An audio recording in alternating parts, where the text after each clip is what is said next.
Serial ये रिश्ता क्या कहलाता है के आने वाले एपिसोड्स दर्शकों के लिए जबरदस्त सरप्राइज लेकर आने वाले हैं। कहानी अब ऐसे मोड़ पर पहुंच चुकी है जहां हर किरदार की असलियत धीरे धीरे सामने आने वाली है। सबसे बड़ा झटका तब लगेगा जब अरमान अपने दिमाग और समझदारी का इस्तेमाल करते हुए रिश्व का ऐसा पर्दाफाश करेगा कि पूरे पौद्दार परिवार के पैरों तले जमीन खिसक जाएगी। जिस रश्म को अब तक एक सीधा साधा मासूम और भोला लड़का समझा जा रहा था, वही सबके सामने अपना सबसे खतरनाक चेहरा दिखा देगा। कहानी की शुरुआत होती है अरमान की उस बेचैनी से जो लगातार बढ़ती जा रही होती है। उसकी याददाश्त पहले जैसी नहीं रही और वह एक एक करके कई जरूरी बातें भूलने लगा है। उसे इस बात का डर सताने लगता है कि अगर उसने समय रहते अपनी बेटी को इंसाफ नहीं दिलाया तो शायद वह हमेशा के लिए सच साबित करने का मौका खो देगा। यही डर उसे एक बड़ा फैसला लेने पर मजबूर कर देता है।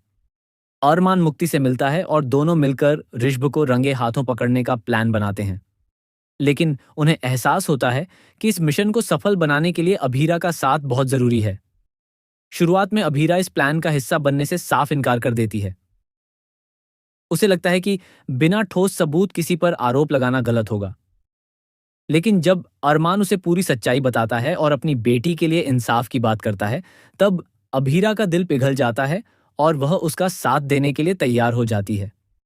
इसके बाद तीनों मिलकर ऋषभ की हर गतिविधि पर नजर रखना शुरू कर देते हैं। कई दिनों तक उसका पीछा किया जाता है और उसकी हर हरकत पर नजर रखी जाती है। आखिरकार वह दिन आ जाता है जब ऋषभ पोद्दार हाउस से बाहर निकलने वाला होता है। उसी समय अरमान, अभीरा, मायारा और मुक्ति वहां पहुंच जाते हैं। चारों मिलकर एक ऐसा नाटक रचते हैं जिसकी कल्पना ऋषभ ने कभी नहीं की होती। वे उसके सामने हाथ जोड़कर माफी मांगने लगते हैं। वे कहते हैं कि उन्हें उससे जुड़ी बहुत बड़ी गलतफहमी हो गई थी। वे उसकी इतनी तारीफ करते हैं कि ऋषभ का अहंकार जाग जाता है। कोई कहता है कि वह तो लड़कियों से नजर मिलाकर बात तक नहीं करता। कोई कहता है कि वह बहुत सीधा, भोला और मासूम है। कोई उसे दुनिया का सबसे अच्छा इंसान बताता है। लगातार अपनी झूठी तारीफ सुनकर ऋषभ अपना आपा खो बैठता है। उसका गुस्सा 7वें आसमान पर पहुंच जाता है और वह जोर जोर से चिल्लाने लगता है। वह कहता है, हाँ, मैंने ही मायरा का पीछा किया था। मैं ही वह स्टॉकर हूं। मैं कोई भोला या बेवकूफ नहीं हूं। जो करना था मैंने किया है। बस यही वो पल होता है जिसका अरमान और अभीरा को इंतजार था। अर्शब खुद अपने मुंह से अपना गुनाह कबूल कर लेता है। वहां मौजूद सभी लोग ये सुनकर हैरान रह जाते हैं। किसी को अपनी आंखों और कानों पर विश्वास नहीं होता। सच सामने आते ही अभीरा गुस्से से आग बूला हो जाती है और सबके सामने ऋषभ को जोरदार थप्पड़ मार देती है। वह कहती है कि आज सबको पता चल गया कि कौन सच बोल रहा था और कौन झूठ। जिस लड़के ने बार बार खुद को निर्दोष बताया, उसी ने आज अपना जुर्म खुद स्वीकार कर लिया। अब उसके खिलाफ सिर्फ बयान ही नहीं बल्कि कई पक्के सबूत भी मौजूद हैं। इसके बाद पूरा पोद्दार परिवार स्तब्ध रह जाता है। जिन लोगों ने हमेशा ऋषभ का साथ दिया था, वही अब शर्म से सिर झुका लेते हैं। परिवार के हर सदस्य को एहसास होने लगता है कि उन्होंने बिना सच्चाई जाने अरमान और अभीरा पर शक किया था। सबसे बड़ा झटका दमयंती को लगता है। उसे याद आता है कि उसने सबके सामने कसम खाई थी कि अगर उसका बेटा गलत निकला तो वह अपना सिर मुंडवा देगी। अपने वादे को निभाने के लिए वह सचमुच तैयार हो जाती है।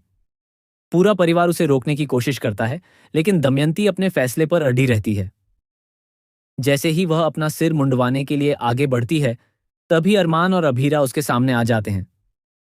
दोनों उसे रोकते हुए कहते हैं कि इस तरह खुद को सजा देने से कुछ भी नहीं बदलेगा। असली जरूरत यह है कि बच्चों को बचपन से सही संस्कार दिए जाएं। अगर माता पिता अपने बच्चों को सही और गलत का फर्क सिखाएं तो ऐसी नौबत कभी नहीं आएगी। अरमान दमयंती से कहता है कि लड़का हो या लड़की, दोनों के लिए एक जैसे नियम होने चाहिए। गलत इंसान को सिर्फ इसलिए बचाना ठीक नहीं क्योंकि वह बेटा है। अगर कोई गलत है तो उसे उसकी गलती की सजा जरूर मिलनी चाहिए। अरमान की बातें सुनकर दमयंती भावुक हो जाती है। उसकी आंखों से आंसू बहने लगते हैं। उसे अपनी परवरिश की गलतियों का एहसास होने लगता है। वह पहली बार स्वीकार करती है कि बेटे को हर बार सही मानना उसकी सबसे बड़ी भूल थी। दूसरी तरफ पुलिस भी पूरे मामले की जांच तेज कर देती है। ऋषभ के खिलाफ जुटाए गए सभी सबूत अधिकारियों को सौंप दिए जाते हैं। अब उसके बच निकलने की उम्मीद लगभग खत्म हो जाती है। परिवार के कई सदस्य भी उसके खिलाफ गवाही देने का फैसला करते हैं। मायरा भी अब पहले से ज्यादा मजबूत नजर आती है। वह डरने के बजाय सच का साथ देने का फैसला करती है। मुक्ति और अभीरा हर कदम पर उसका साथ देती है। तीनों यह ठान लेती हैं कि अब किसी भी लड़की के साथ अन्याय नहीं होने देंगी। इसी बीच दिशा से जुड़ा एक और बड़ा राज भी सामने आने के संकेत मिलने लगते हैं। ऐसा माना जा रहा है कि दिशा ने भी परिवार से कई बड़े सच छिपाए हैं। अगर उसका सच सामने आया तो पोद्दार परिवार में एक और बड़ा तूफान आ सकता है। अब सबसे बड़ा सवाल यही है कि क्या अर्शब को उसके किए की सजा मिलेगी? क्या दमयंती अपनी सोच पूरी तरह बदल पाएगी? क्या अरमान और अभीरा फिर से पोद्दार हाउस लौटेंगे? क्या दिशा का सच भी पूरे परिवार के सामने आएगा? और क्या मायरा को आखिरकार पूरा इंसाफ मिलेगा? इन सभी सवालों के जवाब आने वाले एपिसोड्स में मिलने वाले हैं। इसलिए आने वाले हर एपिसोड को बिल्कुल भी मिस मत कीजिए, क्योंकि कहानी में एक के बाद एक ऐसे धमाकेदार ट्विस्ट आने वाले हैं जो दर्शकों को अंत तक बांधे रखेंगे।